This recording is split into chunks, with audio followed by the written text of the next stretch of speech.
Pinocchio? Like, what is the story? Like, if you think about it, he gets enslaved immediately. Yeah. And then he ends up going to like a groomer island Mhm. where they like give all the kids drugs and alcohol and then turn them into slaves. I was like, donkey it slaves. was like Epstein's Island on Pinocchio. Like, it's like if a parent, like a boomer parent's cautionary tale was transformed into like a movie. I was like, why is Pinocchio for kids? This isn't for kids. I was like, shut your eyes on this So many movies like Disney that. ride. You can't be on it. You shouldn't be seeing this. The most wholesome part is when you get eaten by the whale. That's the best part. The most positive part of the whole movie. It's biblically accurate. I was just saying because it's the least terrifying. Our Lord and Savior. Jonah. You know, Pinocchio is the modern day Jonah, really, if you think about it. It really was, yeah. Was it Jonah or Job? Jonah. Job was just got like tortured by God off a dare from the devil. We're like, this shit's real, not just like a made up story by a bunch of desert people that were smoking hash. It's real. We should fight some wars over this stuff. We should fight so many wars. Kill people because their weird desert god makes more sense than the other weird desert god. What is that? I want an islander god, if I'm being honest with you. I don't even like the desert. Well, my god's carved out of basalt. Just heads only. Heads only. Other bodies can be way down there, buried real far down. It doesn't matter. Just heads sticking out of the sand. Yeah, like and they walk. Reverse ostrich. They walk. Yeah. That's my favorite fucking part of that story is these white Europeans show up on the island, on Easter Island. They're like, how did you guys get these from like the place where you carved them down here? They're like, they walked. They walked. And the Europeans are like, you're just fucking trolling us, you shitheads. They're like, okay. And like 100, 200, 300 years later, they're like, oh yeah, no, they like wiggled them back and forth all the way down. So they literally walked them. They walked them. And they're like, we weren't trolling. We were telling you the fucking truth. We just didn't have all the words to tell you. Like, they walked them. They fucking walked. The idea that the Europeans thought they were just getting straight trolled is hilarious, though. They fucking walked. Like, these islanders are pricks, yo. Let's give them smallpox. All right. You asked for it, really. Here's this blanket. Take a blanket, you fucking sarcastic assholes. It's like, well, I don't know. Take a blanket and some Jesus. Okay, I'm gonna go pee real quick and then I'm good. Okay. Oh, this is one of the better starts we've ever had to the YouTube channel. All this, you YouTube watchers, you get this for free. We just edit all this out in the podcast version.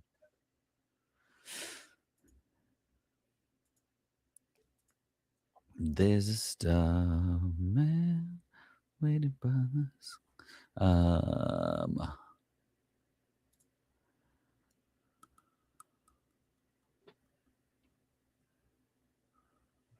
Crumping. What's crumping? You know what crumping is? I feel like I do, but I can't think of it.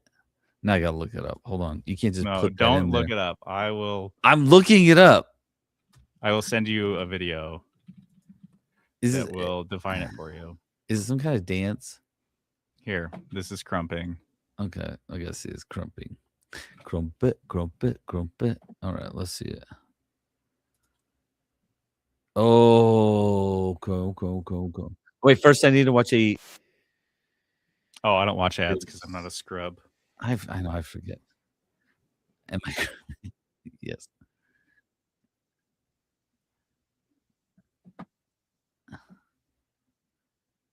Will you please crump?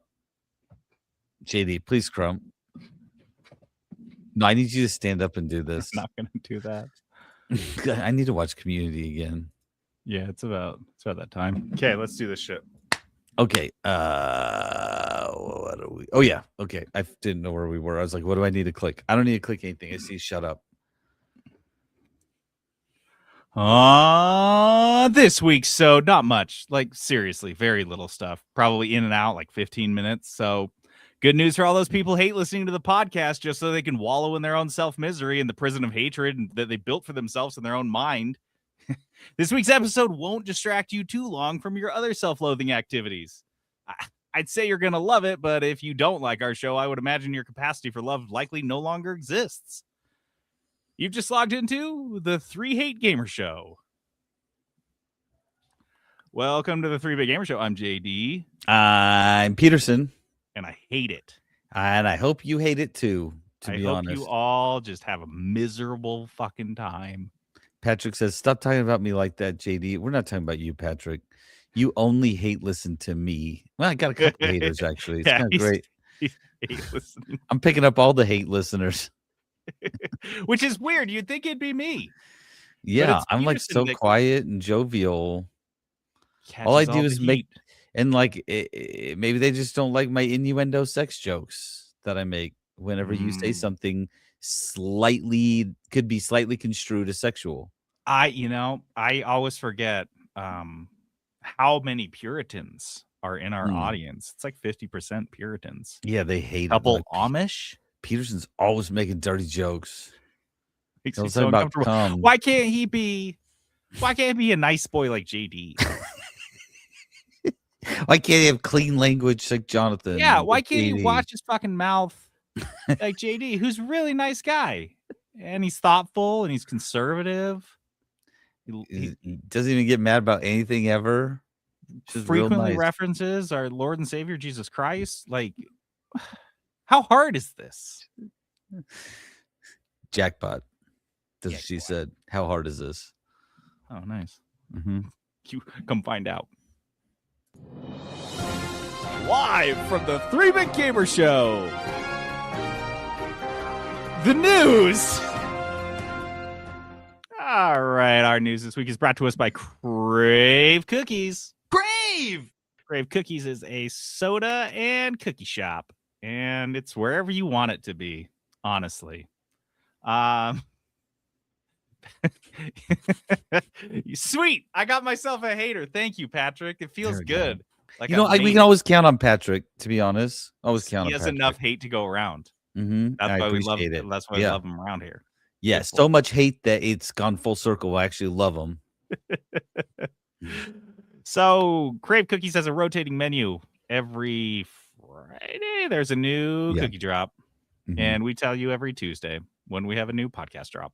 That's what we do. So, if you guys miss this, I mean, if you're listening to this now, you can still go get it. But that Easter menu slaps. I mean, the carrot cake cookie and I didn't get that one. Cad Bunny Crave are only available for 1 week out of the year, which sucks because they're both really good, especially the Cad Bunny Crave. Just stellar. That is a peanut butter and oatmeal cookie with those Cadbury chocolate eggs in the dough. It's amazing. Okay, fine. I'll go get one. You just go shut up and eat one of those. But that's not, that's not this next Friday. Next Friday, we're going to replace those all. We're going to have the Carmelita, which is another, dude, we're hitting it hard on the oatmeal. I love that one. That's oatmeal caramel, semi-sweet chocolate chips. It's dope. Drizzled with caramel. Oreo cheesecake. This is kind of a fan favorite. Flintstone. Coconut cream pie. People like that one. Yeah, and the Buckeye brownie. Wait, what? Great question. The Buckeye brownie uses our brookie dough. Mm-hmm. Yes. Keep going. Does it have a... Oh, my God. What? Cool.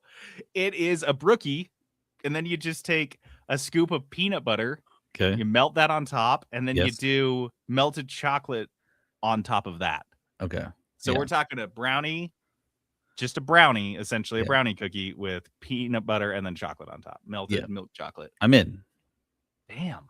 I want that. Why is that called Buckeye? It's a dessert. It's a dessert. It's not like an Ohio State thing. I think it's no. Forget, we hate Ohio State. I got to go to Ohio next week. Well, don't get one of these. At Columbus, Ohio. Or maybe bring one of these. I don't know. And I'll throw it at him and be like, I hate you guys. You know why I hate it? I hate it when they say the Ohio State. I'm like, why do you say it's just I don't know. When people say the, I'm like, ugh. What do you think about Patrick? Do you hate it too? Join us. All right, so get on down to Crave Cookies. and get your cookie on. MAGA's domestic terrorists have joined indie porn games in taking MasterCard and Visa, but because why not? Why not? Yeah. Okay, wait, hold on. I have to do this. And now some late-breaking news from Porngate 2025 on the 3-Bit Gamer Yeah, Show. this is a Porngate 'Cause follow-up. this was Porngate. Yeah. Dang, good Uh-huh, call. uh-huh. All right, so the U.S. Federal Trade Commission went ahead and sent letters to the CEOs of MasterCard, Visa, PayPal, and Stripe. Is that we're still doing letters? Yeah. What is that? Well, because if Like a I just firmly picture worded bankers, letter? like I picture bankers as like they're all 80 in their 80s, and like And a they're real like sifting stuffy. through a ticker tape machine. Yeah, and they're like, I'm going to write a strongly worded letter to all of these CEOs, and they have their secretary write it as they dictate it. That's what I kind of think. Interesting. Well, Sorry, so Patrick. wrote these letters raising concerns about financial service companies denying their customers access to services due to their political or religious views. So look, this really isn't about Porngate directly, because as hard as you push, porn is not political or a religious view, except for those feet guys. I think you could qualify this as a religion for them. Yeah. Which is too bad. It says, this goes on to say, it's inconsistent with American values to deny law-abiding individuals the ability to run their legitimate businesses and feed their families because they attracted the ire of rogue American officials, overzealous activists, or more worryingly, foreign governments seeking to control public discourse. And you're like, maybe. You're like, maybe this letter's going, and this is why President Trump's August 7th executive order on debanking makes and you're like, oh, it's another Trump ass kiss letter. Started off so positive. Which is really the bad forum to kiss Trump's ass, because he does not read. Famously does not read. If you could get this letter on Fox News at 9 p.m. at night, I guess, maybe. You need to hit him one of those real prime tweet hours of like between 11 p.m. and 4 a.m. Yeah. There's always like a 1:30 when he wakes up to take his like 1:30 shit, or his like anal leak, whatever you call it, when all you eat is Filet-O-Fish and Diet Coke. But it's really like this is all about January 6th and how corporations and companies track down and the people that were involved in this and really took a turn.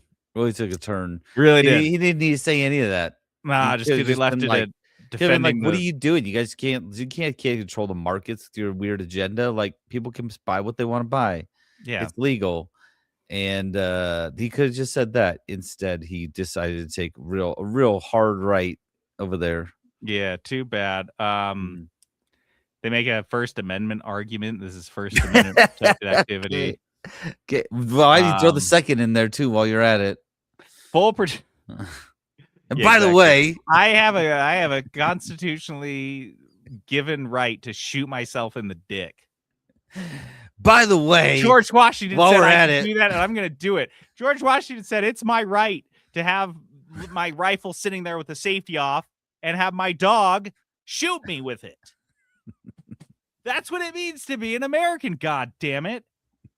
And if my 6-year-old finds my unsecured pistol and shoots his friend while they're playing, that's what it's like to be an American. That's on the Democrats. I don't know how, but stupid liberals. Fucking Kamala Harris. Obama did it. I don't know how, but it's Obama. He's still working shadow Obama government. Okay. Says full participation in commerce and public life necessarily requires that law-abiding individuals can access and freely participate in our financial system. Hey, this is going to be funny because they're aligning with the brain-rotted porno gamer fetishists, and they're on the right side of history for once here. Like, well, the weird part is, there's fine people on both sides. How are we aligned? We are like on the side of the porn people. We're like, yeah, that's right. how bad MasterCard and Visa fucked up on that's this how one. bad the arguments are. You got MAGA and indie porn game makers lining up together arm in arm, like hands across America, and they're not gonna fucking take it anymore. What is Okay. happening? If there's one thing that can unite the people, it is our love of porn. Okay, Yeah, you cannot Trump take was that an- away from us. Trump was an idiot to go to war with Iran to unite the country. This was the way to do it. This is Bring the porn back to our shores. yeah. Bring it here. Honestly, this is the way. I feel And like a lot of it's been VPN our heading. porn, get it back in our homes where it belongs. Eastern Europeans been really dominating the market for a little while. We got to get in there and take it back. Yeah, exactly. Great point. Because their porn is weird. Okay? Why is everything got cinder blocks in the background? I don't need to see that shit. It's already sad enough. I'm watching porn. That's what you got to run on. That's the next platform. You want to be president, Jonathan? You There's always a just pair do of that. Adidas in the background. It's like not even a pair. It's like a matching sweatsuit with that pair of Adidas too. And you're like, I don't. And the guy's just like, every video starts, he's squatting there smoking like a cheap cigarette. And you're like, what is going on? Not these Now, guys let's again. Get back. Let's bring back Mappa, dude. Make America porny again. Make us porny again. Are we done with this story? We like they've barely. I touched could the go on. story. I'm like, I'm I know, actually this kind of is- having fun right now, if I'm being honest. We'll We keep don't have to going. move on. Keep it going. The U.S. Patent Office has revoked Nintendo's patent on summoning characters to make them battle. Interesting. Don't. We don't go to church anymore. We go to the U.S. Patent Office.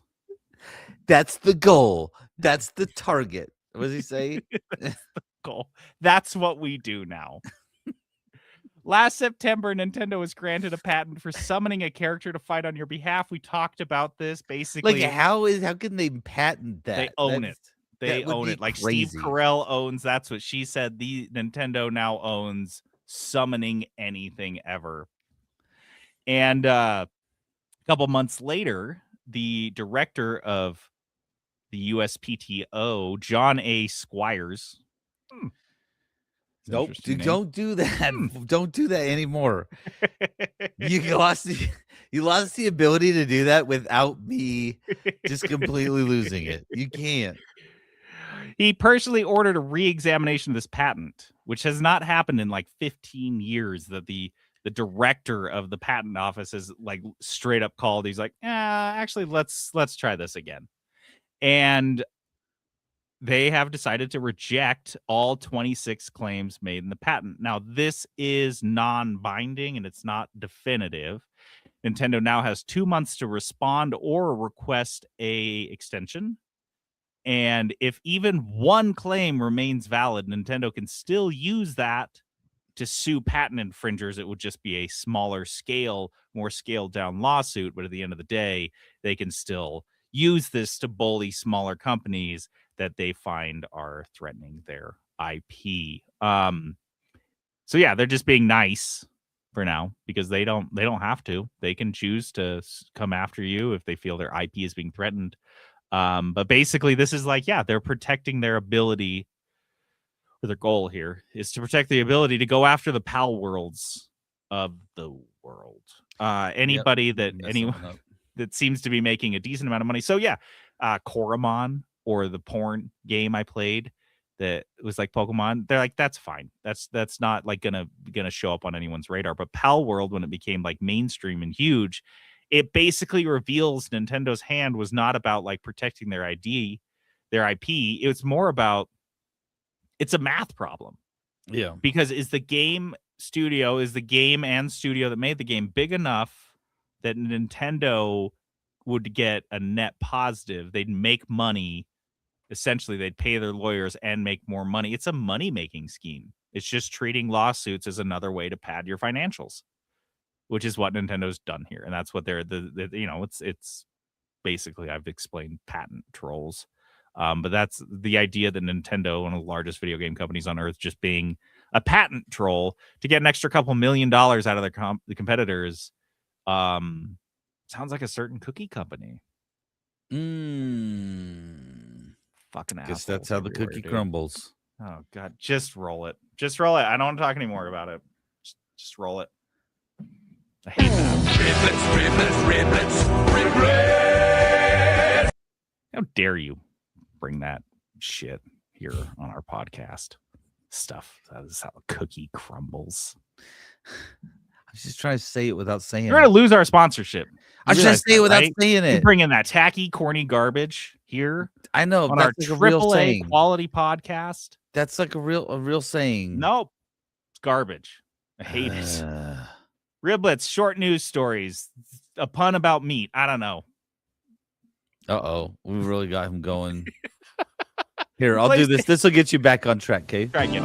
McRib is swimming in barbecue sauce. McRib sandwich. Barbecue flavor really coming across. McDonald's new McRib. That's part coming up. Tastes like an old Bones barbecue. All meat, all McRib, all through. Tender pork, kind of home style. Hold on. With pickles and a paste of onion. You deserve a break today. McRib cooked up McDonald's way. No It's still going. tender pork. No bone. No bones. New McRib. No bones. I'm sorry. Does this song both say "Come on Across" and "Old Bums Barbecue"? I know we've talked about this before. I don't know. Play it I again. don't- I want everyone to know it. I know Okay. everyone's only hearing this in Okay, their here we right go. ear, and I apologize for that. Yeah, why? I don't Honestly, it's know. because it's so old that like the They audio only had right did not exist. headphones back in the 80s. I'm sorry, In guys. fact, I remember trying to find a version Not gonna where it would like happen. play the no. Okay, ready? Says, I'm gonna turn it. I'll- I'm gonna yeah, turn it up coming just a tiny across bit. an Old Bums Barbecue. I'm gonna help you hear those. Our new McRib is swimming in barbecue sauce. McRib sandwich. Barbecue flavor really coming across. McDonald's new McRib. Coming across what? Coming across, yeah. Okay. Tastes like an old Bones barbecue. Come on. Tastes What like else an could old they have Bub's said? barbecue. Tastes like an Old Bums Barbecue. What else are they saying? Maybe it makes more sense if you could hear with your left ear too. Maybe the other words are over there, but we're missing them because it literally is an Old Bums Barbecue, which is fantastic. I genuinely don't know. Very descriptive of the McRib. Every time I eat one, I'm like, this does taste like an Old Bums Barbecue. Yeah, absolutely. What is that? I don't know. Thank you so much for resetting Riblets. This is great. I'm in such I a got better you, mood. dog. I got you. PlayStation Studios have removed nearly all PC references from their website. I don't know why I put this on here, mostly because the news is so thin, but It is really thin, but this is again kind of interesting because we talked about it already. But they Yeah. did hire a guy to start up a group, and it was all PC. That was it. Like we're going to over get to PC. PlayStation exclusive titles on PC. They Didn't went at work. it for like 7-8 years. They Yeah. really did. Gave it a old college try. Didn't work. out. Shut it down. Shut it down. They've cleaned up their website, basically removed all the shuttered studios because they did have studios that were dedicated to just porting their games to PC. They have been shuttered, so they removed those from their website. They removed basically all mentions of PC gaming from their description of their studios. And so, yeah, PC ports. I guess this is kind of like the nail in the coffin. Not that we thought there wasn't going to happen. That's it. That's it. All buttoned up.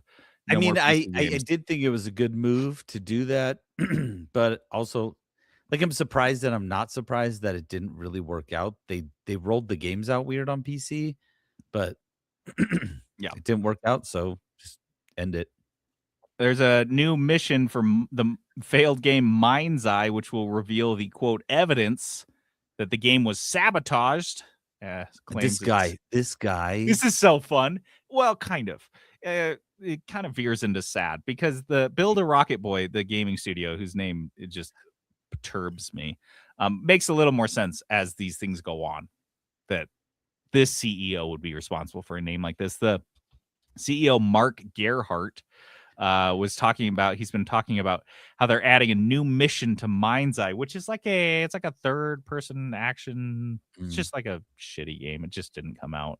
It didn't really meet. It didn't have high expectations, but it came out and still managed to miss them. The new mission in Mind's Eye will have evidence that the game was sabotaged by corporate interests. This is, I mean, it's fun. We have fun with this. This is fun. It's fun making fun of this guy. But at the same time, I feel like kind of bad that we are legitimately witnessing a very public mental breakdown. Yeah. This dude, he's like clearly having a mental health crisis because this is like conspiracy theory shit. Or you ever heard of gang stalking? No. It's like a online community. There's a subreddit for it, but it's well beyond the subreddit. That's just an interesting thing to go watch. But these are people who genuinely, in their heart of heart, believe they are being stalked by entities, whether it's like government entities or groups of people. It's gang stalking, and they see them everywhere, and it's just in the shadows, and they're constantly freaking out. In these communities of these people will get together and collaborate and console one another for having to go through gang stalking. And it feels like what this guy's doing, like he's seeing shadows everywhere, all these people that are trying to sabotage his game and can't accept that he just made a really shitty game. Like A Beautiful Mind, like that movie. Sure, yeah. You seen it? Yeah. I just barely watched it, and he's like seeing people all the time. Yes. That's what he's, yeah. So it's like funny, but it's also kind of like, ooh. Yeah, but also is it more for, does it tip the scales at all that I just looked it up? His net worth is at least 47 million. So is it more funny now? A little bit, yeah. Yeah. Oh, it's so Makes it a very little hard to better. have sympathy for rich people. Yeah. Yeah. Just in And general. I feel bad for the people working at this company, and they're like, Yes. he's like, build a mission, put a mission in there that proves that the bad guy, these guys are out to get us. And you're like, I don't even know what that means. Yeah. Meanwhile, the guy's like sitting in his office eating a bag of his own hair, and you're like, Like okay. I knew they were coming for us. I knew it. That's why I do this. You're like, I don't even know What he says. We've taken a couple punches. We've kept turning the other cheek while we got our house in order, and now it's time to start judoing this right. Okay, back at hold them. on. At Can them, this guy them. Can this guy use more catchphrases or like little like phrases there? He's like, we've been taking some punches, but we turned the other cheek, but now our house is in order. And you're like, okay, that's Every single thing that comes out. You can't say that many in a row. Yeah. Mm-mm. Just all idioms. And so let's have some fun with it. At the end of the day, I think he ends with at the end of the day. It's perfect. Yeah. At the end of the day, we're storytellers, we're game makers. Seems like a non sequitur, but okay. Remember from a previous interview, he said, this is my favorite quote. We know we had, without doubt, the worst launch in history. And obviously there's many reasons for that, but we are planning to relaunch our game now that the interference has stopped. He says, and he also says, this is where it kind of veers into just delusion and sadness. He says that the game is being very well reviewed. It's a 39 on Metacritic. The user score is 2.6, and it's listed as mixed on Steam.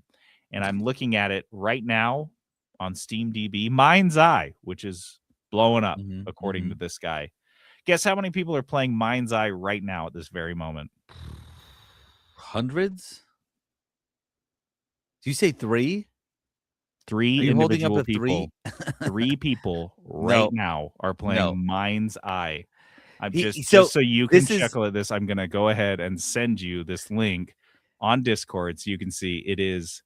This is 3. So he's essentially subscribing to the Donald Trump version of like talking about of reality, where he's like, oh no, everybody's really liking this game and like it's being really positively reviewed. And you go and look and you're like, that's like I don't even know how $47 million you can afford that was true to be like this, to just like oof. Is it's 3, right? Still 3. All-time peak was only 3,300. Their 24-hour peak was 22 people. Oh my gosh, it is 3. That is. But if you go, this guy, he's got a mission coming up, you guys, and it's gonna change. Yeah, everything. dude, they're gonna hit the double digits again. It's gonna be freaking crazy. It's so easy to double your players. It's not a problem if each of those players pays them $1 million. All he has to do, dude, really, like realistically, is double his player base, his current player base, 5 times, and he's off to the races. How was that so hard? Duh. Times 2 is not hard. What do they have? 3 Yeah. right now? They get 6. That's not hard. Come on. Yeah, he just doubles it, doubles it, doubles it, doubles it. He's up to 250, dude. Just like that. Yeah. That so sad. That is so sad. isn't that. Yeah. I feel like you and I could make a game that would have more than 3 players. We're not even like our podcast isn't even very good. We have more than 3. I have more than 3 hate listeners Yeah. weekly. Yeah. It's like weekly listening. It's just so angry. I'm taking notes on how mad they are. It looks like the notebooks from 7. So My name gets crossed out every time they write it down. it's like really like there's just Jesus Christ. bookshelves of them. Yeah. Co-developers of Peak have reminded impatient fans that it is not a live service studio. Are you familiar with this game? It's the co-op climbing game Peak. Yeah. Mm-hmm. It's Big Patrick is 2 of our hate listeners. God, I love that. Dude, I don't even- comments just it makes me so happy every Fantastic. time. Fantastic. So this was kind of blown up on Steam. It's still pretty popular on Steam. The reviews are insane. Tons of whatever. Really small development team. It's a co-developers Aggro Crab, and Aggro Crab.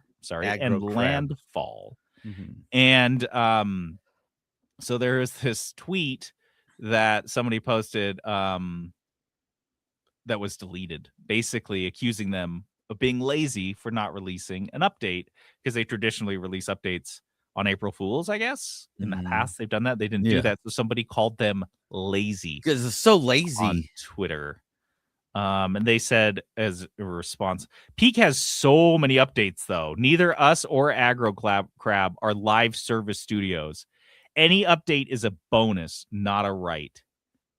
Just like Spandex. Free updates. There have been multiple free updates for this game. It is an $8 game. And you are telling me that the level of entitlement is mind-boggling from certain gamers. That is crazy. And again, an $8 game, like if you're paying $60 for this game and it's unfinished and there's a bunch of bugs, I could see getting mad about it. But like just wanting updates to this $8 game and like calling them lazy for not doing it. Crazy.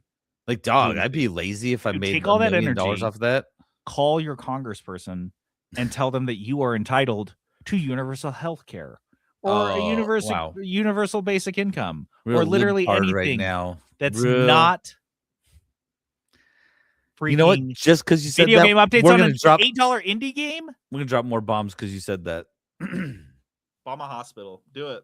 Bomb a kindergarten. And this is on you, honestly, because you were like universal health care. Oh, guys, I'm gonna bomb something.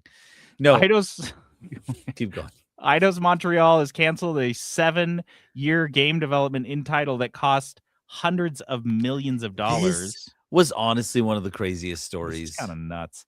Yeah, Eidos Montreal has just been a kind of a clusterfuck lately. Montreal in general is just a disaster. Their gaming stuff, like, because that's where Ubisoft is. Yeah.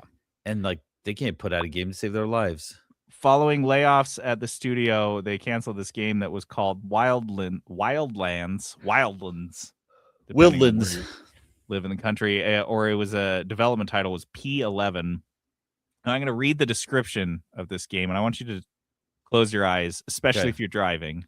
Close your eyes and think if this is a game you would want to Read play. faster. I'm on the freeway. Open world third-person action adventure game in which players would take control of a character named River. River was a part of a group of teenagers called Spirit Bounds, who could ward off bad spirits with their magical staffs and ride mythical creatures. Okay. River's companion was a giant moose-looking animal called Redheart, which the Okay. player would ride to navigate around the map more quickly. I can't imagine why this was canceled. It sounds fantastic. I love playing with a group of teenagers warding off bad spirits with magical staffs. Where do I sign up for what sounds like a young adult fiction novel for 12-year-olds? And honestly, like not even that good of one. And you could tell. No. Here's your tell how bad it really was, because they're telling that and they're like, okay, I get that. but they spend just as much time talking about your giant moose called Red Heart. It's just essentially your mount. Sure. They're talking about your mount, and they're like, guys, you were gonna love the mount so much. And you're like, every game that I play has a mount. Like every open world game now has a mount, and there's tons of skins for them. Yeah. I can name it whatever I want, and I can just have so many mounts, and they could. I could there's have a nothing- moose. There's nothing unique in that. Like any of the, I No. mean, maybe warding off bad spirits with magical staffs seems like the core of the game. You're describing the gameplay there. And that just doesn't do it for me. I don't know who's like, I want to play a shooter, or I want to like build stuff, or I want to go off on adventures, or I want to like do something. I don't know how much of a demand there is for warding off spirits With your staff. Maybe this is like an indie JRPG. I know. I'm trying to think. Like it was open world, and so I'm trying to think like how it could be interesting. You know what I mean? But like the description is very generic. Like, And that you've got sounds 7 like years to refine this. hundreds of millions. That's the crazy part, and they just cancel it. Like this is nothing now. And there's no story in there either. Like one of my favorite examples for like a really good way, like a really good story that's concise and easy to tell, but it's a fantastic story in film, is for Finding Nemo, where Finding Nemo is a pretty complex movie. There's a lot of stuff going on, but you can sum it up in like 2 sentences. Like a fish loses his son or gets kidnapped by humans and then crosses the ocean to find him. You're like, wow, That's I'm it. kind of in. I want to see a clownfish cross the whole ocean to find his lost son. And that's succinct and easy to understand. And it's interesting. If you can't put something in this after 7 years that gives me something, how the hell are you going to pitch this to your bosses, to your investors, to the people that are cutting your paychecks? 7 years is a long time. It's embarrassing. They had 4 different game engines throughout development, which switching even engines once can be a death knell for a game, let alone 3 times. Narrative direction conflicts, clearly, and a budget that exploded to several $100 million. Hundreds of millions of dollars for Red Heart the Moose, and the magical staff teenager is... It's not great. Also, we didn't even mention what was the game called? Do you remember? Wildlands. That is again a very generic name. There is a game called Ghost Recon Wildlands, which if you Google Wildlands, that's every result. Like that's it. Like this is a huge, so many mistakes on their part. And there's no, oh wait, there is a game called Spirit Lands. Dang. Spirit Wars. Spirit Teen Wars. Spirit Wardens. I'm just kidding. Teen Spirit. Go fight, Teen win. Spirit. That smells like Teen Spirit. That's a Nirvana song. Ooh, that'd be a good one. So there was a guy that found a 18-year-old Xbox 360 dev kit that had a copy of Grand Theft Auto 4, a development copy on it. And when I read this, I was like, did you put the wrong GTA on there? Isn't that funny? And Or also, somebody passed that. I aged 100 years when someone said it's been 18 years since GTA 4 came out. I didn't. You didn't have to say that. You didn't have to say that. Didn't have to Honestly, say that. Can I?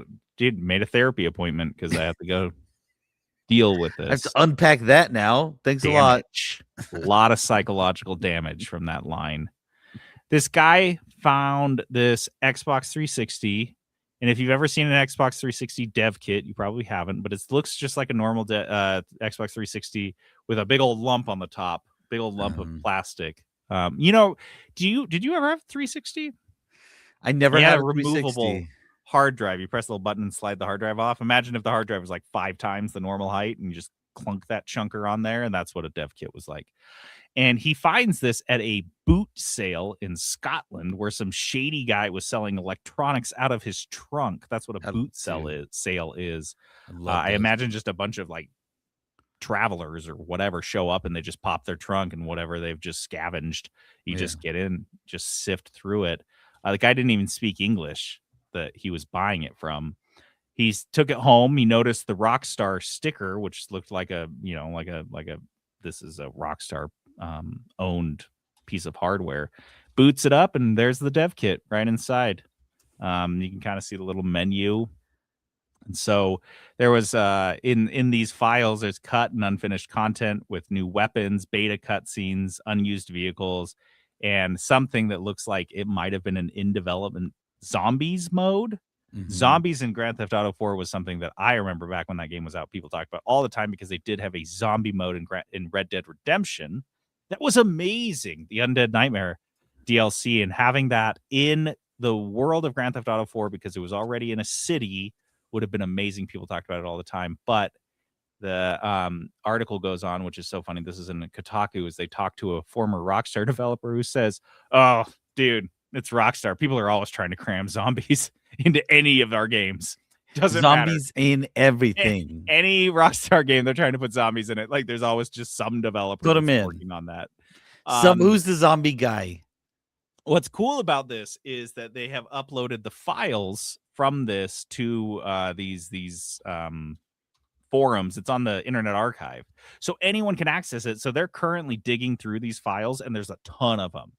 And we're going to find out a lot of stuff about the development history, because we all know Rockstar is notoriously mum when it comes to their development practices and all that stuff. So having this look under the curtain, even though it's 18 years later,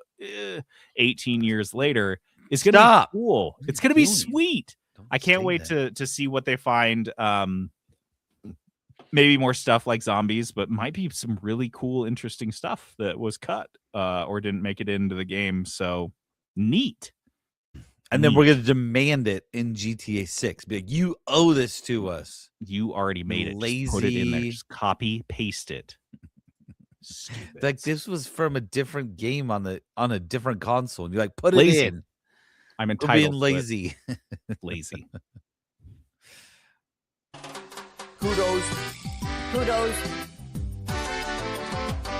Kudos. All right, some positivity for us in our kudos section. I'll go first. What do you got? I guess we're kind of both giving similar kudos. Yeah, we Space-based kudos. Our minds are in the stars this week. NASA recently launched their Artemis 2 spacecraft on its way on their mission around the moon. And they just did it. They reached the apogee. They are the farthest. They reached the farthest point from Earth that humans have ever traveled, which is awesome. And I don't know if you saw the astronauts when they came back around the moon, what they said, but they're like, yeah, I hope this gets beaten immediately.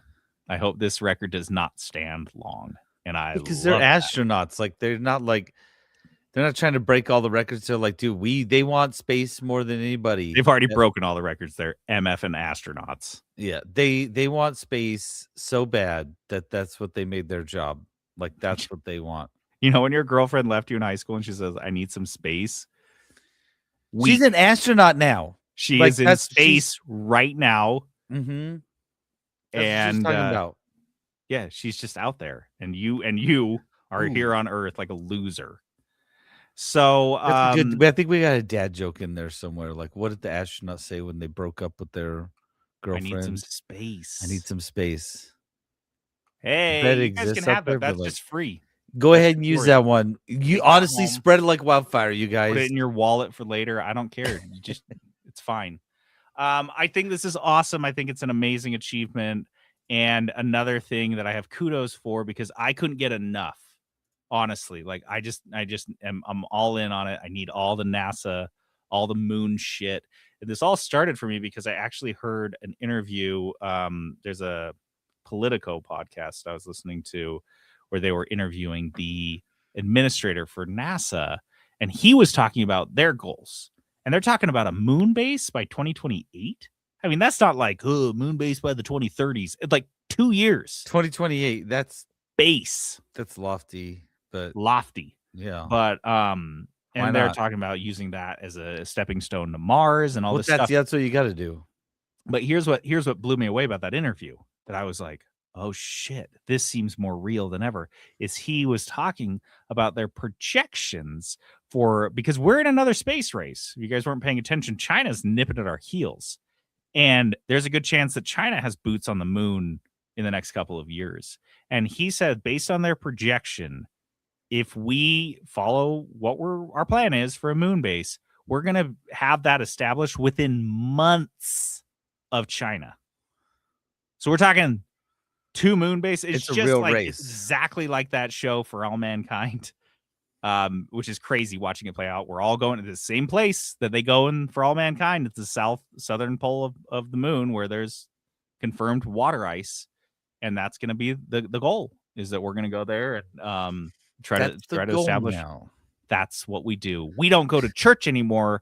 We go to the moon. The moon. What are you doing? What's going on? So I love that, dude. And I'm like all in. I'm like a little kid in like 1972 right now. Like I'm going to be running around I'm going to go get a cardboard box and like paint it white and put NASA on the side of it and sit there. Another one? You in my already have backyard. one. Seen it. Well, yeah, this is the upgraded one. The old okay. one was Yeah. the old lunar. Are you gonna have a Chinese lander. one too and make me race you? Like literally race you around the you backyard? have to play the Chinese one. Yeah. Cool. So I don't know. I just think it's so sweet. And then on top of that, like I said, I listened to that podcast, which I was like, I need more. NASA has 2 really great podcasts. One is called Houston We Have a Podcast. And the other one is, if you go to nasa.gov, they have all the stuff. That's like their hub for all the stuff for this, but they do have a couple really great podcasts. They talk to all the astronauts, and the astronauts, they're like out of a movie. It's like the astronauts in The Martian. Yeah. Peterson, they're all goofing around and they're like buddies and they're giving each other a hard time. Like, that's how they are. The 4 astronauts that are flying around the moon right now are like straight out of The Martian. They're goofy. They're fun. One's a Canadian dude that speaks French. One's a guy, they call him Ike. That's his nickname because he's such a know-it-all. It stands for I know everything. And he kind of does know everything. Oh, it's so fast. It's so cool, dude. Space See, is this cool is again. the world that we want to be in. And dude, that's the craziest shit. Is we just like flew this mission, and I don't think Trump's mentioned it once. No, he's like, I'll start a war. Like, he could have just sat back, not started a war, or started it in a couple weeks and been like, look at this, I'm the president that like put us on the moon again. And he could have just sat back and taken full credit for all of this. It's COVID all over again. Like, in fact, I think he's trying to cut funding for NASA now. He is. He absolutely is. So he can fund worst. I'm sorry you got into this. I'm sorry Just to put this in perspective. I hate that I'm talking about this, but whatever, it's kudos. So let's get political. $1.5 trillion was Trump's ask for the war in Iran. We all saw that number. We're like, wow, that's ungodly. Peterson, I want you to guess NASA's budget last year. Just guess. Based on like the idea that we're asking for that. I think NASA's budget is if I had to guess, I'd say like 250 billion. 26, motherfucker. We went to the moon on 26 on like a third of what Microsoft paid for Activision Blizzard. It is insane how little money we are investing in this and how much we're getting back. The idea that we could put even like 100, like you said, $250 billion would not surprise anybody, but we're like, no, let's just keep cutting NASA. We'll keep cutting NASA. And NASA's like, I guess we'll go to the moon on like a shoestring budget and we'll just crush it again. That's what we do. That's what we do. Can you believe that? It's 0.25% of our whole country's like budget right there. And it's NASA. It should be like 25%. Are you goddamn kidding me? Oh, because all these guys are too stupid to understand the importance of space. But we're not going to get into that here. It's too late. We already got into it. Okay, so mining asteroids. Where they had to spend way more than 0.25% of the budget. So I went and saw Project Hail Mary. Yay! I read the book and I gave it kudos on the podcast, and I loved it so much. And then I didn't even know they were making the movie at the time, and then they're making the movie. I found out, I don't know if you knew this, but because it's Ryan Gosling is the main character. He was pitching this as a film to Andy Weir before the book was even released. Did you know that? I do know that Weir wrote it with him in mind. Yeah, like no, they were like he like I guess they'd gotten wind of it probably because of The Martian, Yeah. and he was like, let's do this as a movie. And like the book hadn't even, it was a year before it released. Did you read the book? Yeah. Oh no, I listened to the audiobook. Right, but you Yeah. Did you picture? I pictured Matt Damon in the role the entire time I was reading it. I couldn't not. That's so funny. Isn't that? It's crazy. You would have been awesome in it too. Honestly, if they would have done it, I would have been like, sure, yeah. Like they could do another one. They could release another one next year guy with Matt Damon. I'd be like, yeah, cool. Yeah, he's all of them. He's every space guy. He's every space. Isn't he in Interstellar? Yeah. Is he the crazy Dr. guy? Man. Yeah. The one that explodes. Every space movie, we gotta have Damon in it. Yeah. Wow, we gotta get Damon. We gotta have him. We gotta go to space. We need Damon. Get Damon. Guy. No, so I watched Project Hail Mary. Honestly, loved it. It's making a ton of money. It's doing all of these good things, and honestly, it deserves to because it's a good movie. It's a feel good movie. The positive, the story's like really good, and it's really fun. It's hard to spoil because everything's out there, but like they made Rocky really funny. Like the interactions are hilarious and really funny, and like, but in a way that you like love it. You love it. I think what they're going for is trying to make him a lovable character. So then when when something bad happens, you're like, no, you save Rocky, and so guys, if you haven't seen it, you got to see it. It's worth reading the book. The book is not long. You read it. It's not very long. And it's not a hard read at all. The book is better than the movie, but only because it's a movie, right? The book lingers where it's supposed to linger, and the movie's like blowing through stuff. You're like, oh my gosh, like it's happening so fast. But they did an amazing job. It's so good and fun, and I want to see it again. So would you recommend this? Gosling did an amazing job. See this in theaters? Go see it in theaters. Yeah, worth for it real. seeing on a big screen. Cool. Gosling did an amazing job as Roland Grace. All the actors were so good. Like they just nailed the casting. It was so great, guys. It's so great. I went and saw it. My boys were with me, and like we all just enjoyed it so much. So if you are on the fence, just go see it. You know what I mean? We went to Cinemark on a Tuesday.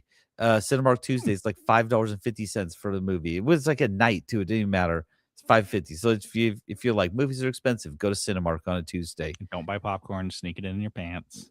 Well, popcorn is not the best, but popcorn in your pants. Popcorn in your pants. Anyways, PHM, go see it. Sweet.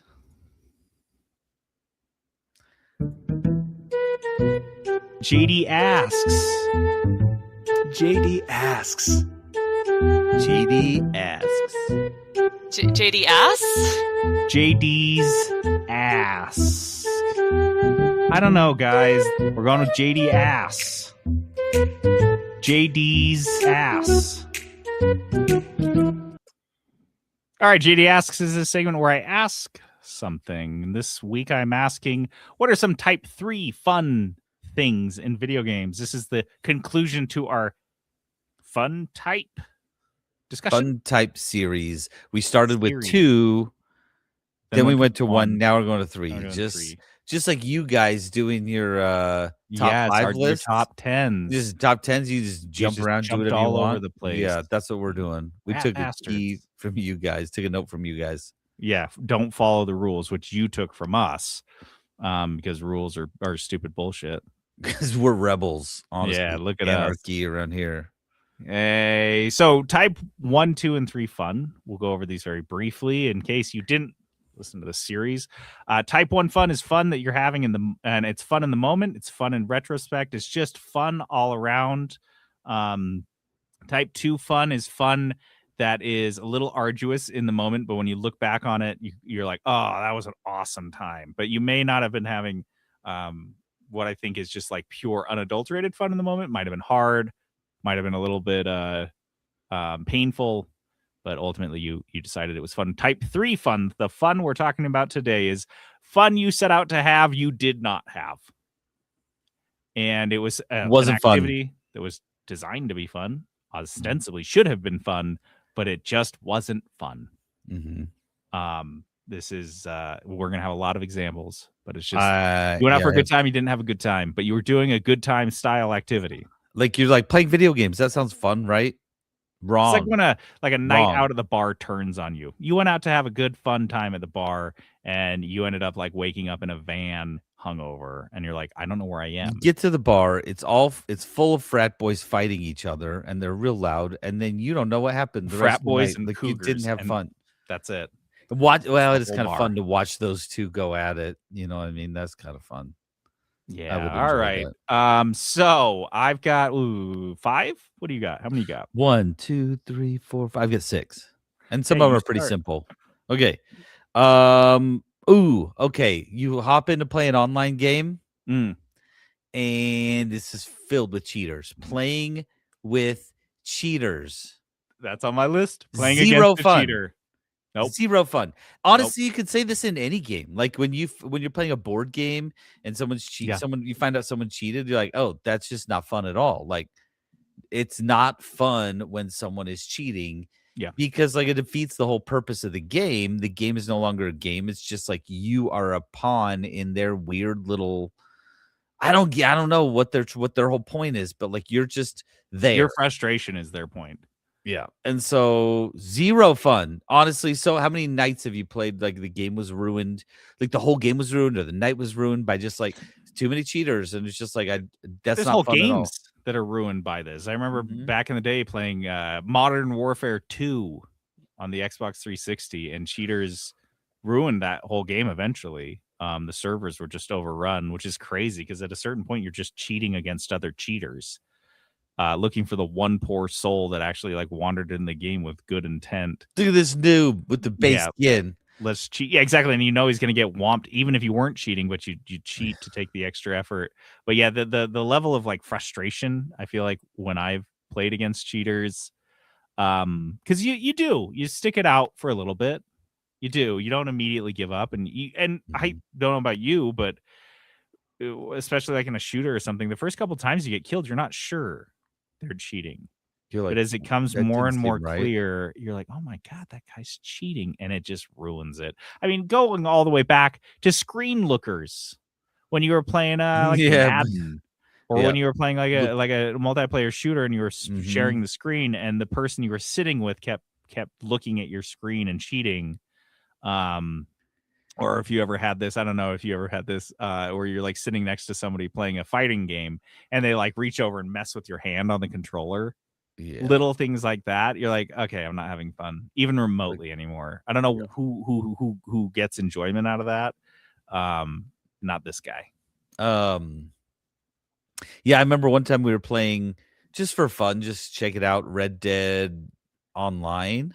Oh, wasn't that just complete cheaters? Only cheaters? So many. Like, and you'd be doing a big long mission where you're like running far and like going and getting stuff like long distances. And then there was one person cheating, like the least fun version of cheating. They would just, you would blow up anywhere in the world. You didn't even see the person. You couldn't even see the cheater. You would just blow up. And then you'd respawn, blow up again. Respawn, blow up again. And you're like, okay, I don't like. How is this fun for you? Anyone. For anyone. I don't. Yeah. And so, anyways, just stuff like that's just not fun at all. Yeah. And even like some people, I guess, could think it was funny, but like the cheater could think it's funny. But even then, like for like a minute. Humor is just not good. It's terrible. So that'll ruin your whole night, if not the whole game, to be honest. Like you're like, I'm never gonna play this game again because why? You know? Yeah. All right. Type 3 fun. Playing a game with a friend that you don't actually want to play with. Oh my gosh, dude. So this is like we had a couple back in the early days of Peterson and my friendship, and we played with a bunch of people. There, we tried really hard because we started playing League of Legends. That was our initial game, and we tried really, really hard to find other games when that kind of fell out of vogue that would fill that niche for all of us. But to find a game that all 5 of us liked proved impossible. Impossible. We never did it. And so we did play a lot of games we didn't want to play with each other. And we suffered through a lot of games that some of us liked, but others didn't. Mhm. DayZ comes up in particular. That Arma game was 3, amazing. What do you mean? I don't know. Those are bad Sins examples. of a Solar Empire, Company of Heroes, Overwatch. There's just so many games, and it was, even if it was a game that I was enjoying, playing with somebody that wasn't enjoying the game ruined it fully for me. And there were, there were people in there who, like, if they didn't want to play the game, would just act like little babies the whole time about it. Just sit You're like, there dude, and just die. like, you can have fun. It's not like these games are zero fun. Yeah. Just have fun hanging out. But it and was about playing. making a point. Yeah. Because I wasn't having fun, and so no one's gonna have fun. Yeah. Oh, I guess we're gonna play this stupid game. Yeah. Instead of my stupid game that I wanted Heroes to of the play. Storm, which is the weirdest one that we couldn't get everyone on that one because it was better than League of Legends. Yeah. Ugh. No, that's a good one. That's a good one. When you're just like, and I've had a couple groups where there would be somebody who would hop online where you're like, oh no, I don't want to play with that guy. Yep. And not because they were just because they were obnoxious. And like, I was like, I don't want to play with them. And so, yeah, that's not fun. That'll ruin the whole night. Yep. Okay. I'm going to switch it a little bit. Type 3 fun. And I'm going to do a board game version of this. Is learning a new game, especially a complicated one, is not fun. You got to pull out the rule book. But also when you're playing with a rule checker, when you're playing with it's a game you know pretty well. So like, first off, there's 2 versions. Playing a complicated game that you don't know, and you're like, oh, okay, it's like in the rule book trying to read it. It takes an hour and a half to learn the game. Yep. I hate it. Or if it's a game you know and you're playing with some hardcore board game person and they're constantly wanting to check the rule book. Oh, you see the rule book on that? And you're like, no, this is the rules. Everyone agrees. And they're like, no, I got to check the rule book. And you just sit there awkward in silence while one person has stopped the whole game and is just sifting through a rule book that's like this thick, like a half-inch thick. And you're like, okay, I don't. And one of 2 things is going to happen in that scenario. Either they're gonna be waiting there for a while and they'll be like, oh yeah, no, it's right here. You guys are right. Or they're gonna be like, no, you guys are wrong, and the actual rule is so much less fun than the game, than what you were doing. Cool. Thanks for like ruining our fun. And now you're like, well, Way we're to just go. having fun. You did a And great now thing. it's not. My brother did that with one of my favorite board games, Lords of Vegas. We played like the most chaotic version of it. Like, yeah, it was just so fun. Like, you just whatever. Like, so many things go, and then he's like, "Well, actually, this is the rule." And we played like that a few times. I was like, "Oh, this game is like 70% less fun when you play with this rule." Like, I'm not kidding. You're just like, "I hate this. That's not fun at all." So, yikes. Patrick is like, "Why do you all hate me? Are you the rule guy, Patrick?" I bet you are. Look, he's just got it propped open while they play. He's got a highlighter out. those little tabs on the little tab rule book. stickers. He's like, I've referenced this so many times, you guys. I hate that I have to keep doing this. Blue tab, page 9. How about trying to get a multiplayer match going when the game? Yes. I love Patrick's partner just shouted, yes. He's the rule dork. I love it so much. Oh my God. So when you try to get a multiplayer match going when the game doesn't want to cooperate, or if you're like setting up communications or just starting a party or anything, we reference this. One that always jumps to mind is Chivalry 2 when we started to try to get it going, and we could not get everyone on the same team and the same party at the same time, and we'd start the game and one person, do you remember that? Because it'd go to the loading screen and one person would still be sitting in the lobby and be like, yeah, we're going, and then some person like, I'm not in the game. I'm not in. Straight up it would be like a in. different person each time. Yes. And then like there's no rhyme or reason to you'd it. have to shut the game down, reboot it back up, close it down, all reboot 5 it of back us up. Dude, it would take legit 20 minutes. to get into a single match. And I think there were, okay, to be fair, this is kind of like 2.5 though. Cause like in hindsight, it's fucking hilarious. Right. It was pretty funny. Like, I don't think I was like mad or frustrated or upset. I was frustrated. Like but we it was wanted to kind get of in the funny. game, but it was Yeah. hilarious. How Yes. often, like, it was like, oh, we did it. We did it. The feeling of accomplishment when you actually got all 5 of us into a game. It was like we'd already won the match before we started because we were all playing together. We're just all Like, we stoked, did it. just We happy to did be it. there at that point. Yeah. You know what I mean? There was one of my favorite online multiplayer gaming memories still is when we started to try to play The Division for the first time, and there were server issues where people couldn't get in. And there was a mission at the very beginning, the tutorial mission, where you ran around and, learned how to play the game really quickly. And then you go into this room and you access a laptop. And after you access the laptop, then you can, start playing the game. Well, the laptop proved, for whatever reason, I'm sure makes sense to some programmer, to be the wall that kept everyone out of the actual bottleneck. server. Like Yes. it was. And so, in the craziest display I have personally ever witnessed in online multiplayer gaming, Absolutely. I can't stop People laughing because it's crazy. lined up. Like they people- formed a queue. Formed a digital queue, and you'd see every 5 seconds somebody would run into the room unaware of the queue because it was so orderly. You just expected it was NPCs. You did not think that there was real people standing there in this video game, literally waiting to try their turn on the laptop. Yeah. And someone would run up to the laptop and crowd it, and then everyone would lambast him. In the chat, people would type, "Get in the line, get in the Back in the effing line. line. What are you stupid doing? Blah, blah, blah." And every once in a while, the problem was it would work. Somebody's character would just poof, disappear, and you thought that either they logged off or they got in. And I think a couple of people we played with got in. But man, that again, 2.5, because it was so funny and strange. Lining up in a queue in an online game.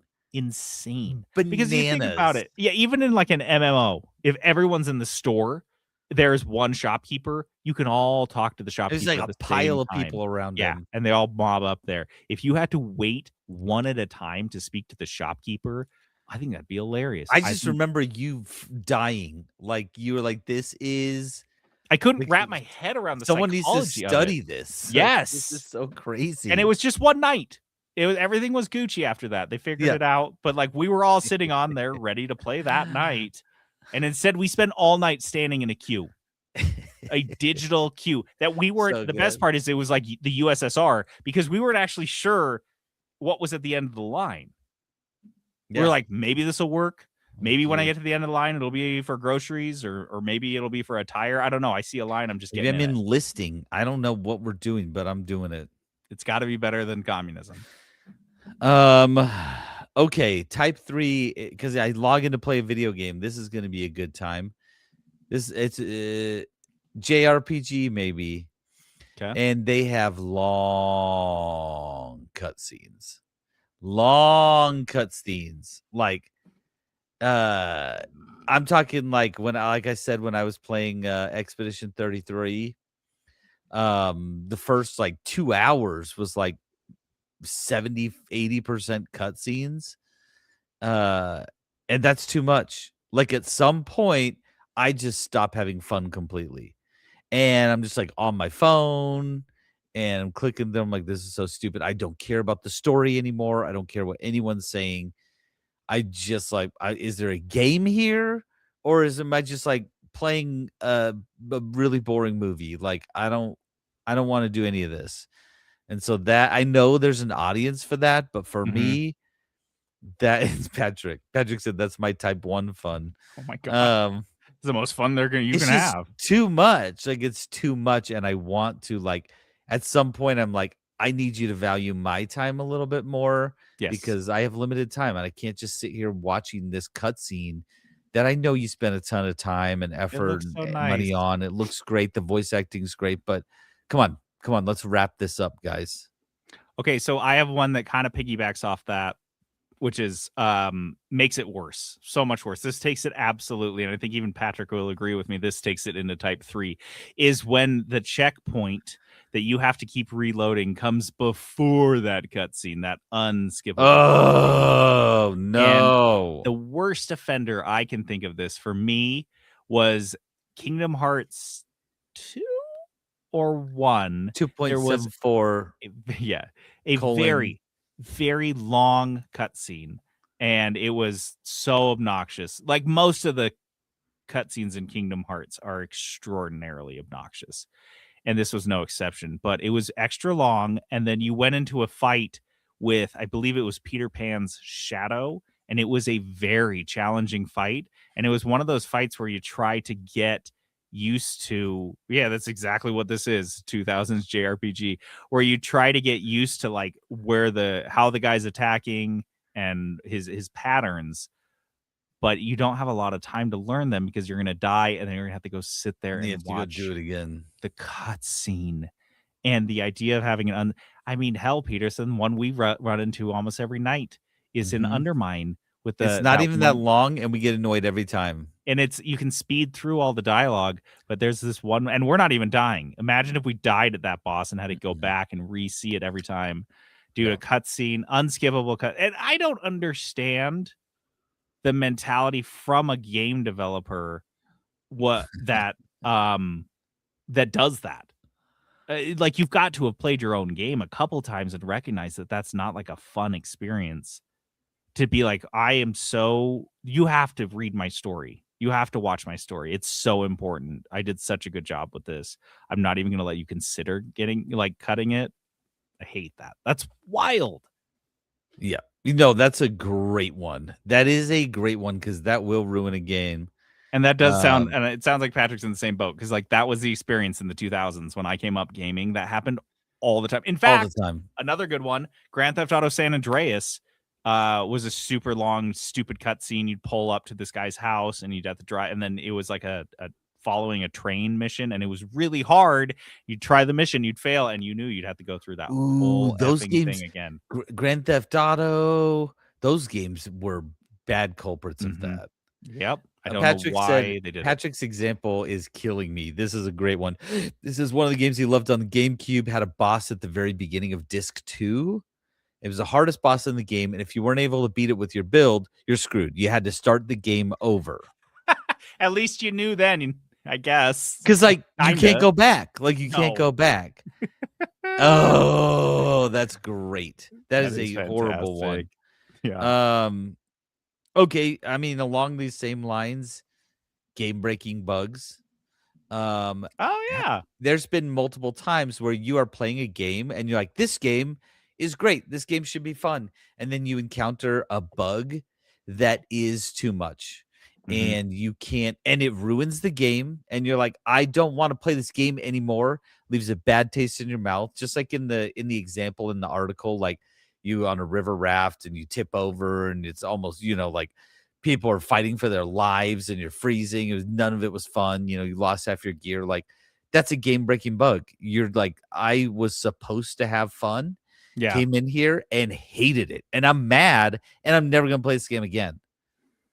And honestly, the worst is when it's a game that this I feel like happened a lot to me when I'm PlayStation 2 games, Xbox 360 games that I would put in 20 hours and then it was over. I was like, I'm never going back to it. Those are the absolute worst. I hated that because it was like I wasted so much of my time. And it would happen. There's things even in Skyrim that can break your whole save, ruin your save, corrupt your save file. Yep. And it was just it was all gone. There are times when there are game-breaking bugs that don't ruin your fun. Like me and JD, we were playing Undermine 2, and we had the most ridiculous run that we've ever could put together possibly.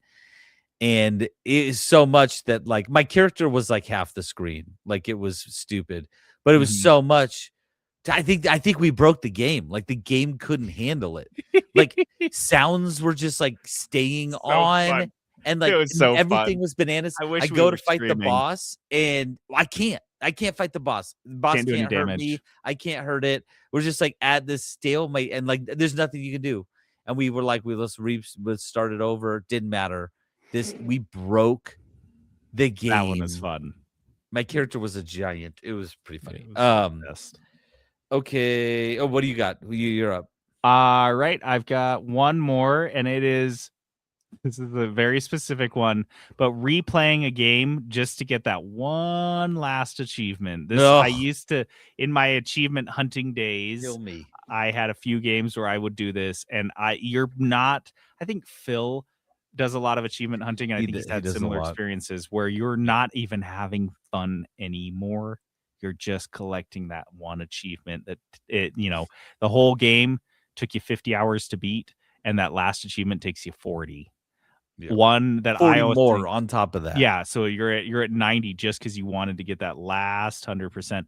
One in particular that I always think of, it's so stupid and silly, but it was like a splinter in my brain that I couldn't deal with. Sometimes that's what they are, and you're like, I can get this. I can get it. I have to do this. X-Men Wolverine Origins on the Xbox 360 had a collectible for dog tags. I believe there was either a 50 or 150 of them, and they were all spread through the levels, and they were just kind of random. Here's the rub. They did not tell you which levels you'd gotten them on. They just gave you a final count. And so I knew I was at either 49 or 149 of these. You were one off. One full year. I did it. I played through the game once, got a good chunk of them, and I loved the game enough. I was like, I'll go through it. I want to play the game again. It really was fun. I'd play it again right now. And I was like, I'll go through it again, and I'll just scour every single level, top to bottom, and I'll find every last one. And I did, except for the last one. And I got to the very last boss, and I was like, maybe it's on this thing. And I was like, God damn it. I had one left. And Peterson, I went through, I scoured every single level. And so I'd sit for a year. And finally, I was like, you got to get that. I'd go through my list of 100%ed games, and I'd see it. I was like, oh, God. So I sat there with a YouTube video pulled up on my laptop while I played this entire game. Each dog going and getting each one as they got them, and I had every single one, and I got to the 49th one, and I was like, are you kidding me? And the last one in the whole game, it wasn't like, oh, I missed number 9, skipped one. I was like, oh, that's easy. I had to play literally the whole game start to finish. The very last one was the very last one I missed, and it was such a bullshit thing, like finding it. If you told me, okay, the last one is on this level toward the end, I still would not have found it without the YouTube video. And I had just played this game through a year ago, but I'd played it through very thoroughly. And so I was pretty good at finding these things, and I never would have found this one. By the end, no, I wasn't having fun. I was asking myself what I was doing. I felt like I was doing homework. Pull up I sat there for like 2 bad nights. homework too. Like, yeah, not with even my laptop open. And I'd watch where he got it, and I'd run through it and get that, because you have to fight all the bosses. You have to do everything else. You got to play the game. You have to play through the whole effing game. Mm-hmm. Oh, it wasn't fun. It wasn't fun. Nope. No. I just did it, but I have 100% on that game on my Xbox profile. So look at you. That. Look at me. Okay, I got 2 more. I'll just do them real quick. One is lock picking. Specifically like the Skyrim lock picking, where it's like you start to do it and then like click and it breaks, and then you get the next one, click and it breaks, and you're like, you just gotta like get that one little spot, and you're like, oh, there it is right there. And then you hate that. It's okay it's okay for a little bit, but when you are 40-50 hours into the game and you have picked hundreds of locks, you get to one and you're just like, please just like, can I just do auto now? Like, my lock picking skill is so stupid. Like, this is why am I still playing this mini game? Every now and then there's like a fun one. Like, I think BioShock had fun one, didn't it? Yeah, I like that one. It was it's like a fluid kind of thing. Like you had a time. It was like a little puzzle. There, yeah. It was a puzzle. Like those are more fun, but just the one where you're like, move the lock pick a little bit to the right, it breaks. Move it a little bit more, it breaks. Oh, it's going further, and then it breaks, and you're just like, I can't do this. Like, this is so dumb. So, That's not fun for me. It's not, I wouldn't say like it ruins the game completely, but it is infuriating. That is a type 3 fun. That is a type 3 activity in a game. And then when a game has too many long loading screens, too many long loading screens. Like there are a few games who thank you. So poorly optimized to where like you were constantly loading, but the loading screens were 30 seconds. Yeah. You're just like, what are we doing? Like this is taking. I hate it. I already don't like long loading screens, but when there's a bunch of them and you feel like you're constantly in a loading screen, it is awful. I hate it so much. And that will ruin a game for me to where I'm like, I don't want to play this game anymore. Like I hate it. I don't like this game. I'm just watching a bar slowly fill over and over again. Why is it going so slow? Like my computer's pretty fast. It doesn't need to go that slow. And my last type 3 fun was WildStar. That was it. Just taking shots, always catching strays. WildStar can't help. So. Kick them while they're down and in the grave. Really, just go drop a hot deuce right on their grave. Okay, guys, I want to hear them. Your type 1, 2, and 3 types of fun in video games that you've experienced. Jump in our Discord, sound off. We know what Patrick's are. We want to hear the rest of you. Yeah, and, Patrick had some good ones in the chat. Yeah, I like it. Okay, I'm gonna play this. Do it. Dice of Destiny. Nope, not doing it this week. I didn't look. I'm playing Boyfriend Dungeon. I haven't played enough. I need to play more. I haven't even bedded one of my swords yet. Do you like that? You have not had sex with a single. I haven't sheathed a sword. There you go. And so I was like, I need to play it more, to be honest. So I will play more, do it next week. But that's okay because we're already hour 20 in. So so we'll do it next week. Yeah, there we go.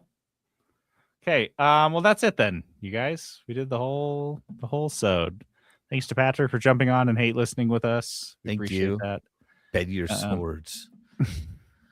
Okay. And to play us out, we've got Starman from David Bowie. Because we went to the moon. It's what you like. I started kind of in the middle because I got to get that chorus. This is what Peterson likes.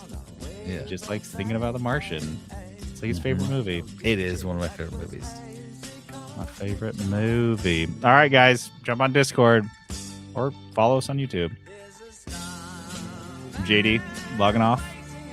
And this is Peterson going AFK. I feel like I'm in The Martian right now. The way we just signed off, because they do like a sign-off thing. Oh, man. It was the best moment of your week, wasn't it? Yeah, I got goosebumps. You're welcome.